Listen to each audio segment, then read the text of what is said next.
The gate agent scanned Marcus Holloway's boarding pass a second time, then a third. The machine beeped green each time. "You're all set, Mr. Holloway. First class, seat 2A. Boarding now." Marcus nodded his thanks and walked down the jetway with his carry-on slung over one shoulder. He wore jeans, a charcoal crewneck sweater, and white sneakers. Clean but unremarkable. No designer logos, no jewelry except a simple steel watch his daughter had given him for his birthday. He'd flown this route between Atlanta and Seattle a dozen times in the past year. Sometimes first class, sometimes economy. It depended on availability and whether he felt like spending points.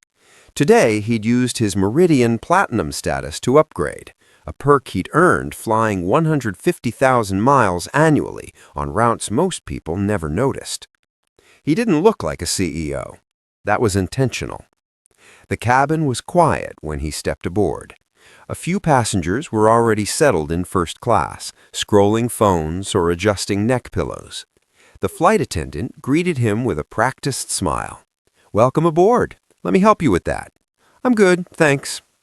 Marcus stowed his bag in the overhead bin, slid into 2A, and buckled his seatbelt. The leather seat was worn but comfortable. He pulled out his tablet, opened a report his CFO had sent him that morning, and began reading. The flight was scheduled to depart in 20 minutes. 15 minutes later, the cockpit door opened. Captain Derek Ashford stepped into the aisle, crisp in his uniform, 4 gold stripes on each shoulder.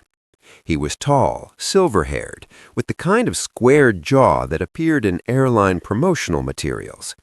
He carried himself like someone who'd spent 3 decades being told he was important.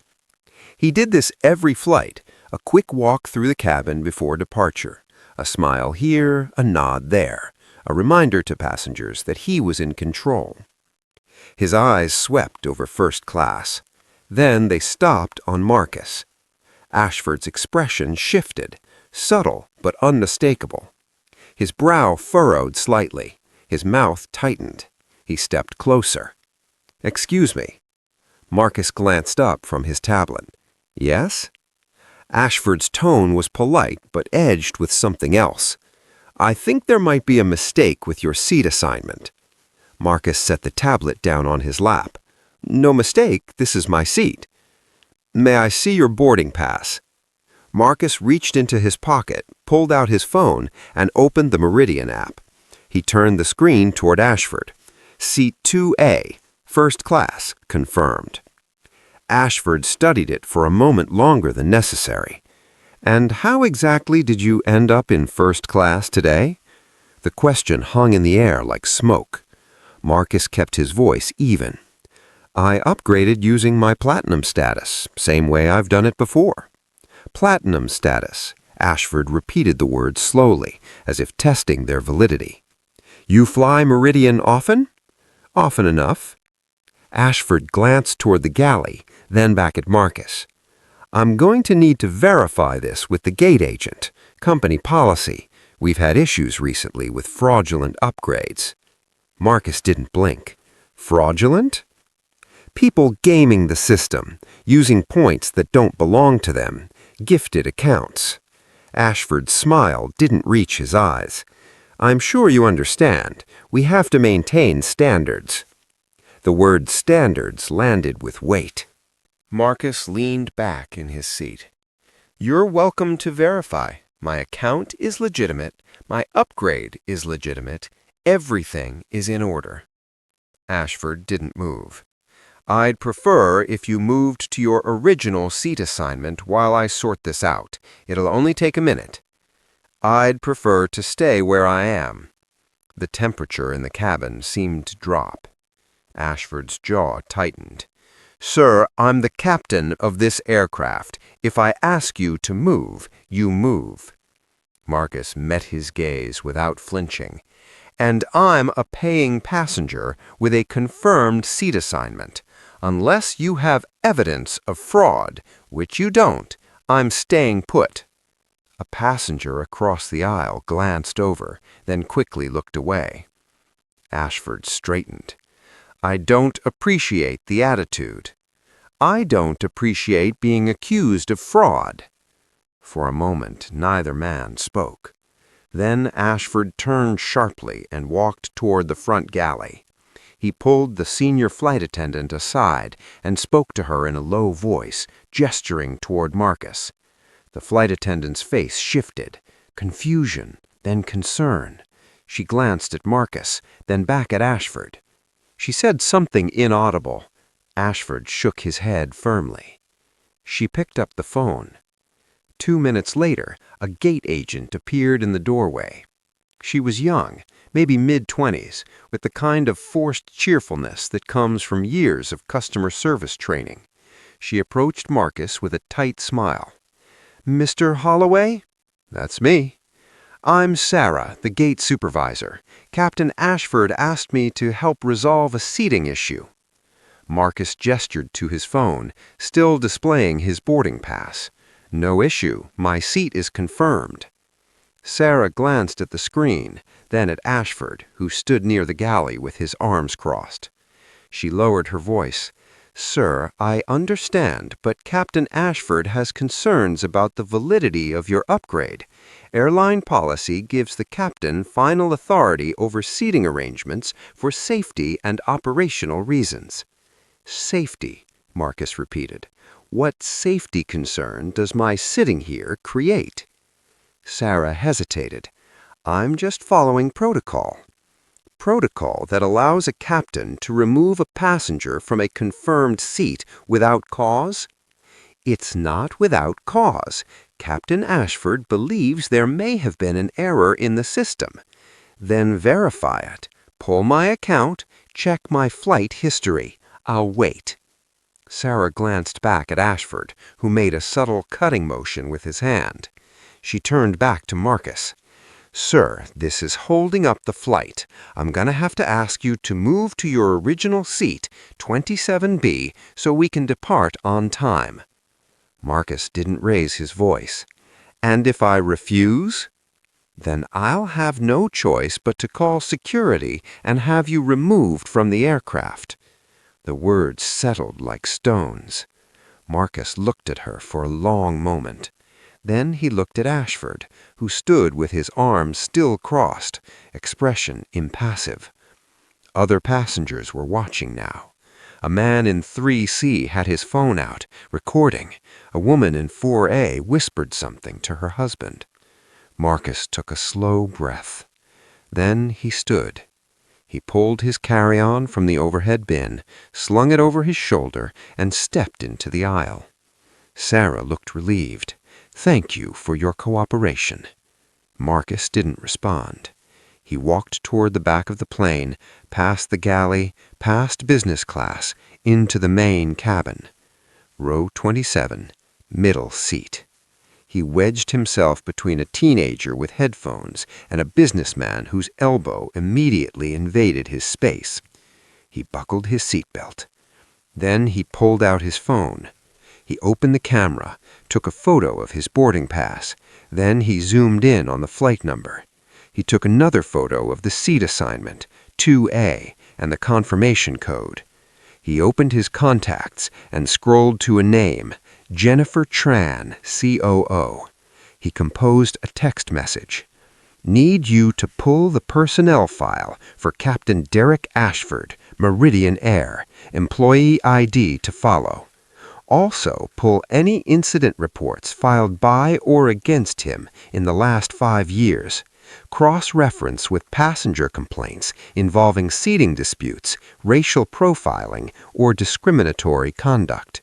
Flag anything unusual. Have legal draft a formal review of Meridian's compliance with our internal conduct standards. Notify the board within the hour.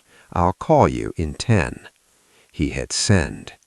Then he leaned his head back against the seat and closed his eyes. The plane began to taxi. Marcus waited until they were at cruising altitude before making the call. He pulled out his phone, navigated to his secure contact list, and dialed. Jennifer answered on the second ring. "Marcus, I got your text. What the hell happened?" Her voice was sharp. Professional. She'd been his COO for 6 years, former McKinsey, Harvard MBA, unflappable in a crisis. She knew when Marcus used that tone, it wasn't a request, it was a directive. Marcus kept his voice low. The teenager beside him was asleep, headphones still in. The businessman was watching a movie. I was removed from first class on my own airline. Silence on the other end. Then, say that again? Meridian Air, Flight 1847.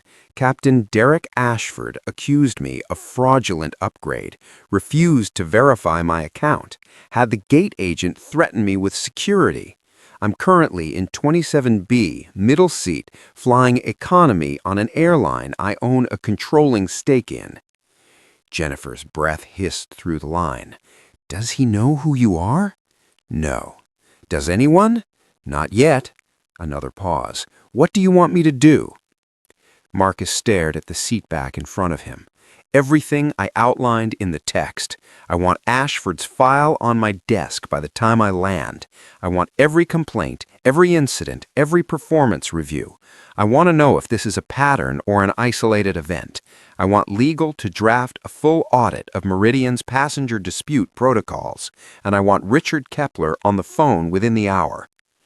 Richard Kepler, CEO of Meridian Air, a competent operator, but someone who'd gotten comfortable, someone who'd let things slide. Jennifer's voice was ice. Consider it done. Anything else? Marcus thought for a moment. Pull the security footage from the gate. Pull the cockpit audio if we can get it. And Jennifer, don't let this get buried. I don't care how senior Ashford is. I don't care how many commendations he has. If this is who he is, he doesn't fly for us. Understood. One more thing. Yeah? Run a media scan. See if anyone's posted about this online. Passengers were recording. On it. Marcus ended the call. He leaned back and closed his eyes again. Around him, the plane hummed steadily through the sky. 40 minutes into the flight, Marcus felt his phone buzz. A text from Jennifer. Kepler is calling you in 2 minutes. Brace yourself. Marcus waited. His phone rang. Private number. He answered. Marcus Holloway. Marcus, it's Richard. Richard Kepler's voice was strained, almost frantic. He could hear the tightness in his throat, the barely controlled panic. I just got off the phone with your legal team. They told me what happened. Marcus, I can't apologize enough. This is unacceptable. Completely unacceptable. Marcus said nothing. Richard continued, words tumbling out. I've already called the flight deck. I'm trying to get them to turn the plane around. We can get you back in first class. We can...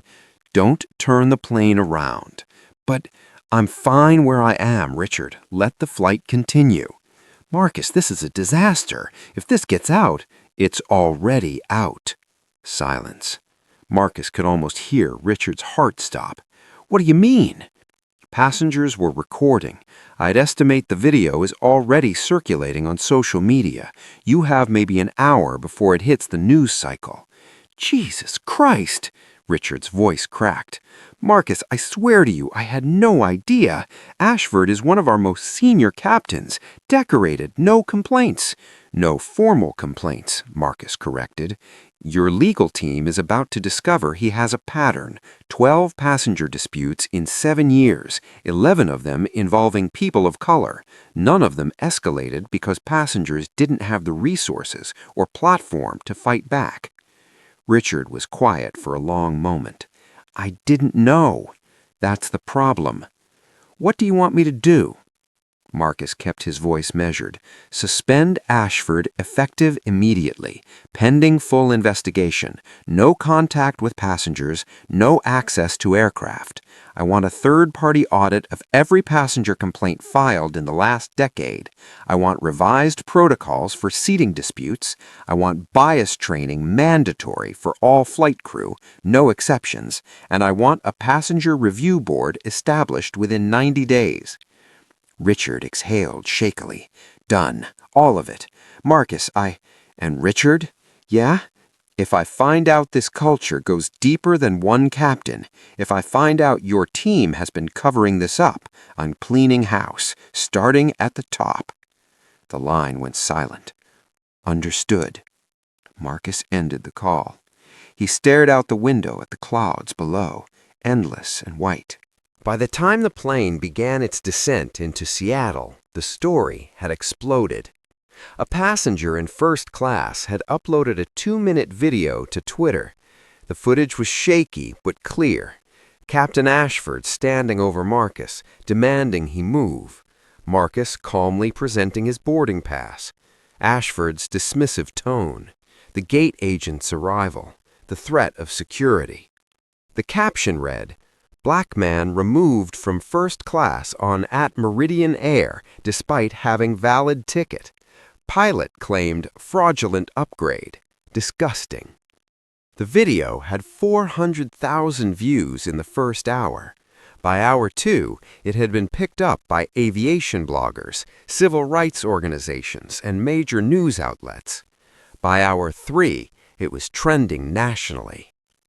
Meridian Air's official Twitter account posted a vague statement.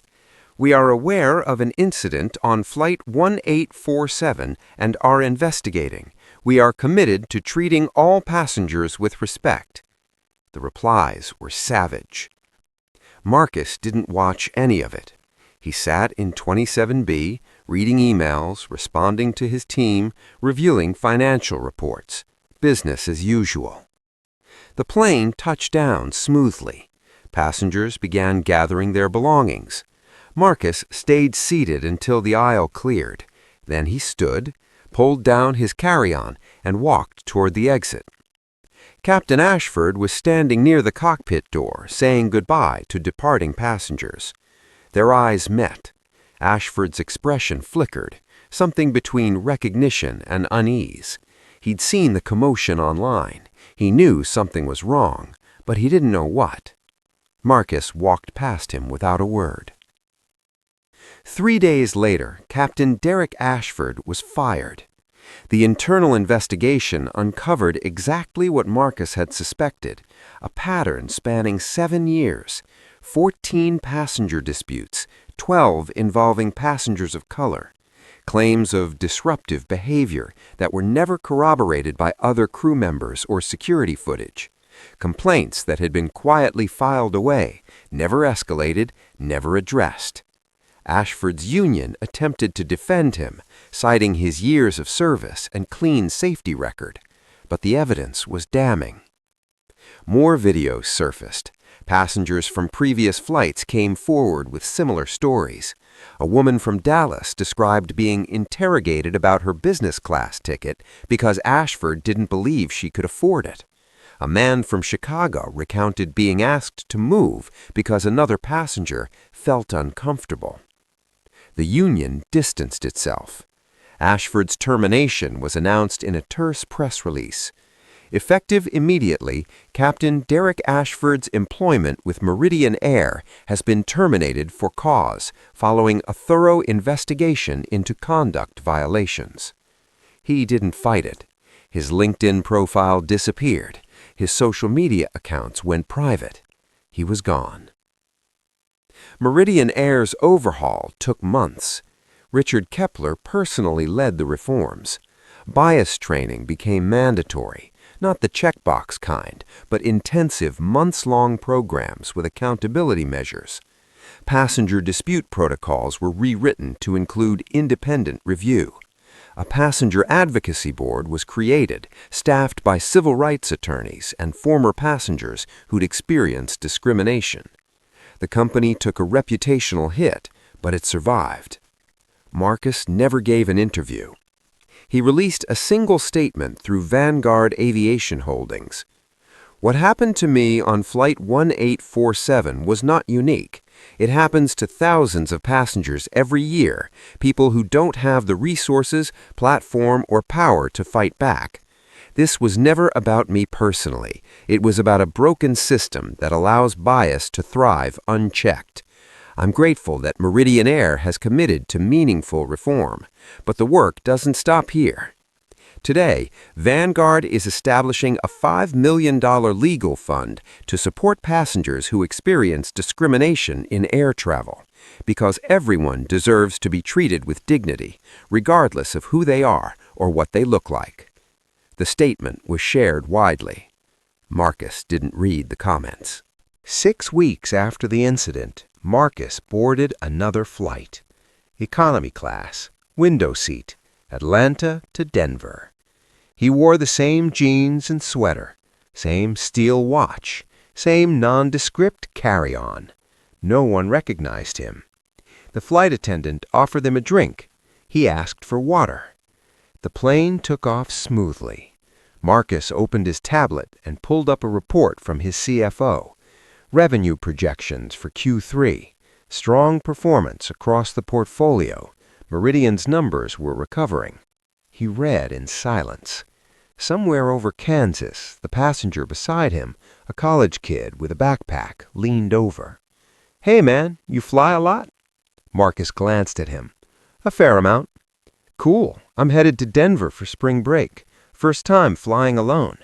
Marcus nodded. "Safe travels." The kid grinned and went back to his phone. Marcus returned to his report. Outside the window, the sky stretched endlessly, clear, blue, and calm. He'd flown thousands of miles in his life, sat in first class, business class, economy. He'd been recognized, ignored, celebrated, dismissed. None of it mattered. What mattered was whether the system worked, whether people were treated fairly, whether power was used responsibly. He thought about Captain Ashford, a man who'd spent decades believing his authority made him untouchable, a man who'd never considered that the quiet passenger in 2A might be the person who owned the entire airline. Marcus didn't take pleasure in what had happened, but he didn't regret it either. The plane began its descent into Denver. Marcus closed his tablet, stowed it in his bag, and looked out the window. The city spread below, grids of light, rivers of traffic, millions of lives intersecting. He thought about his daughter, about the world she'd inherit, a world where people like Captain Ashford still existed, but where systems could be changed, where accountability was possible. The plane touched down. Passengers stood, gathered their belongings, shuffled toward the exit. Marcus waited until the aisle cleared. Then he stood, pulled down his carry-on, and walked off the plane. No one looked twice. That was exactly how he liked it. The final board meeting of the quarter took place in Vanguard's downtown Atlanta headquarters, a sleek glass tower overlooking the city. Marcus sat at the head of the table, flanked by his executive team. Jennifer was to his right, reviewing quarterly reports. His CFO was running through financial projections. Meridian Air was one of 12 companies in their portfolio.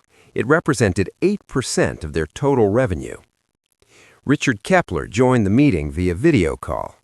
"Passenger satisfaction is up," Kepler reported. "Complaints are down. Employee morale is improving.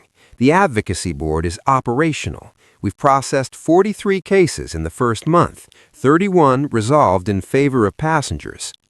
Jennifer nodded. "Good work, Richard." Kepler hesitated. "I owe a lot of that to Marcus." The room went quiet. Marcus looked up from his notes. "You owe it to your team. They did the work. But you made us take it seriously." Marcus held his gaze. "I made you do what you should have been doing from the start." Kepler nodded slowly. "Fair." The meeting continued. After an hour, the board adjourned. Jennifer lingered as the others filed out. "You ever think about telling the full story?" she asked. "What really happened that day?" Marcus shook his head. "It's not about me." "It kinda is. It's about systems. If I make it about me, it becomes a story about one powerful guy getting revenge. That's not the lesson." Jennifer studied him. "So what is the lesson?" Marcus stood, gathering his papers. "That power doesn't mean anything if you don't use it to fix what's broken." Jennifer smiled faintly. You know, most CEOs would have just fired the guy and moved on. I'm not most CEOs. No, she agreed. You're not. Marcus left the office just after 6. He walked to the parking garage, got into his car, a 5-year-old Lexus, practical and unremarkable, and drove home. His daughter, Maya, was already there when he arrived. She was home from college for the weekend, sprawled on the couch with a textbook open in her lap. "Hey, Dad." "Hey, kiddo." She looked up. "You see the thing about Meridian Air? It's in my business ethics class now. Professor used it as a case study."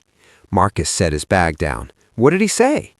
"That it's a rare example of accountability actually working. Most companies would have buried it. Yours didn't." "It's not my company. I just own part of it." Maya rolled her eyes. "Semantics." Marcus smiled. "How's school?" "Good. Busy. I'm writing a paper on corporate governance and racial equity." "Sounds heavy." "It is, but it's important." She closed her textbook. "You never talked about what happened on that flight." Marcus sat down across from her. "Not much to say." "Dad." He looked at her. "What do you want to know? Were you scared?" He thought about it. "No, not scared. Angry. Tired. But not scared." "Why not?" "Because I knew I had options. Most people don't." Maya nodded slowly. "That's why you did it. Not for you, for them." "Yeah." She smiled. "You're kind of a badass, Dad." Marcus laughed. "Don't tell anyone." That night, Marcus stood on his back deck, looking out at the Atlanta skyline.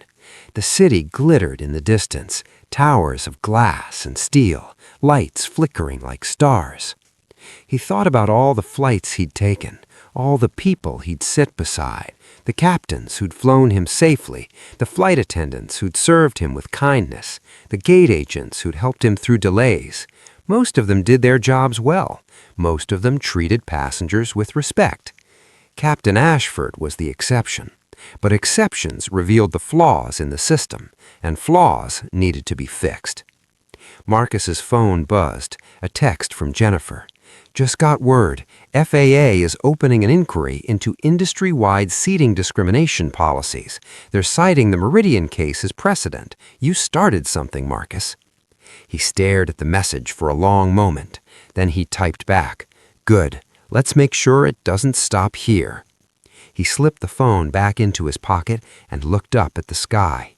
Somewhere above, planes were crossing the country, filled with people heading home, chasing dreams, starting over.